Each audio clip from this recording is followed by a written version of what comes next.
Yeah, well, I'm Tim Pine, and I've got this rather grand name of being the creative director of the boat show, which effectively means I've designed it, and pretty much everything you see behind you. Now, Tim, I know this is your first year professionally at the boat show, but you've been to the boat show a few times before, haven't you? Yeah, well, the thing was that when I qualified as an architect, the recession was biting deeply, and I thought rather than sitting around in England looking for a job doing someone's house extension or something, we'd go abroad. So we went off to the Caribbean, and I got a job running a 130-foot ketch out there as the first mate, which was quite funny because I didn't really know what I was doing. And then I came back, did my yacht masters with John Good, and taught sailing for a while. And obviously most of my mates from the boat show, from the boating world, used to come to the boat show all the time, so I used to go there and roll in the Guinness tent actually. And so now you're here with a professional role at the boat show. Now, one of the criticisms of last year's show was that it was a bit flat. Why do you think that was? Well, I think what had happened was that the boats had come here, and if you look at a normal boating magazine, the front third of it has got pictures of boats that you can buy, and the back third of it is to do with what you actually do in those boats. And there's nothing in the boat show about that.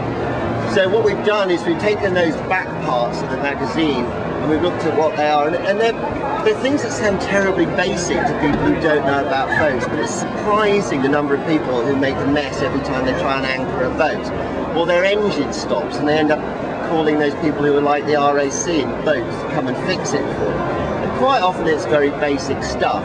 And so we've got all those sorts of things happening here, great big moving interactive things. And when you've gone there, they're quite interesting and fun to watch, but you leave having learned something.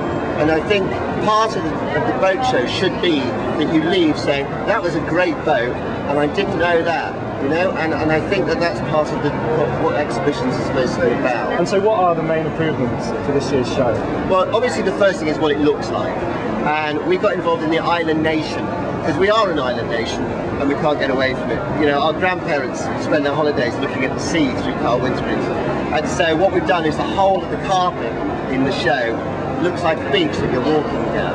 And actually that makes it quite nice to walk around the show instead of all those blue carpet tiles.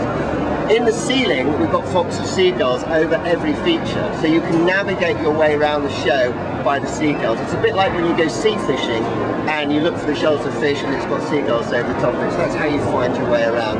We've got high things in the show. You're standing on one at the moment, a seawall with a lighthouse on it, so you can look down on the boats the way that people used to in Earl's Court, and you never could here before. And then dotted around the show, we've got these big things happening. We've got this big, enormous big structure that's running up and down a great big sand pit that's teaching people how to anchor, and that's being run by the Southern School of Sailing.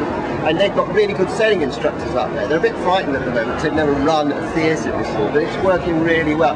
We've got a big thing here which is the engine race, where people are running at engines, they're being taught what to do, and then they're having to do 5 basic things on an engine to get the engine running again, and it's got sound systems on. So actually you watch it, it's quite fun to watch, but you go, I remember the 5 things that I need to know the next time my engine stops. It's actually very useful, because it means you don't have to call out the RAC and boats people. We've got a lot of stuff for children, because actually children are about to get involved in sailing big time when the Olympics hit sparkling. And you know the way that in Wimbledon every kid has a tennis racket, they're going to be wanting to get in a sailing dinghy in about a year's time. So we've got tons of stuff for them to do. And then we've changed the whole layout of the show, so it's kind of got 2 centres, the motorboat centre and the sailing boat centre. This restaurant that we're standing above now is in the centre of all the glamorous motorboats, and the Guinness bar, we've taken all the walls down, we've redesigned it, and that's in the middle of the sailing thing. So you stand there, get drunk with your mates, and you're surrounded by yachts. Which is quite popular, which is good. Oh yeah, we've got a big tunnel full of fog as well, which is where you learn how to use your radar, because no one ever knows how to use radars until the fog comes down and they suddenly wish they'd read the instruction book. That's all in there. It's basic stuff, how to use your radar, full of fog, lots of noise of ships. So there's quite a lot of stuff. Great. I mean, what a lot of people are saying is this is a kind of, it's a last chance saloon for the London Boat Show. I think that's fair. I think they might be right, actually. There was a lot of despair when I got involved in this about 8 or 9 months ago. I haven't heard one person complain yet, and everybody that I've spoken to has come along and said, we're back on our feet again. So I know we are. Great. Tim, thanks a lot. You're welcome.